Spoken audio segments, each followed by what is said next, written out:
രൂപ മാസം തോറും 3 വർഷത്തേക്ക് അടച്ചാൽ 8 വർഷത്തിനു ശേഷം, അതായത് 10ാം വർഷം, ആ തുക ആകെ 1,49,584 രൂപ ആകും.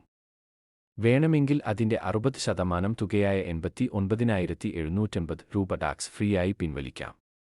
അല്ലെങ്കിൽ മുഴുവൻ തുക അവിടെ തന്നെ നിക്ഷേപിച്ചാൽ അടുത്ത മാസം മുതൽ വാർഷികമായി 8,025 രൂപ ജീവിതകാലം മുഴുവൻ ലഭിക്കും.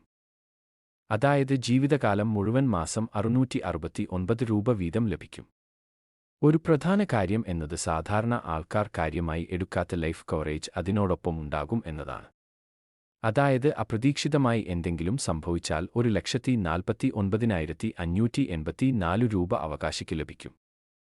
നേരത്തെ പറഞ്ഞ മാസം തോറുമുള്ള തുകയായ 2,625 രൂപ വച്ചു കൂടുതൽ വർഷത്തേക്ക് അടക്കുകയാണെങ്കിലും അല്ലെങ്കിൽ മാസാമാസം ഇപ്പോൾ പറഞ്ഞതിൽ കൂടുതൽ തുക അടച്ചാൽ തിരിച്ചു കിട്ടുന്ന തുകയും കൂടും. അപ്പോൾ തീരുമാനം എടുത്തു മുൻപോട്ടു നീങ്ങുകയല്ലേ.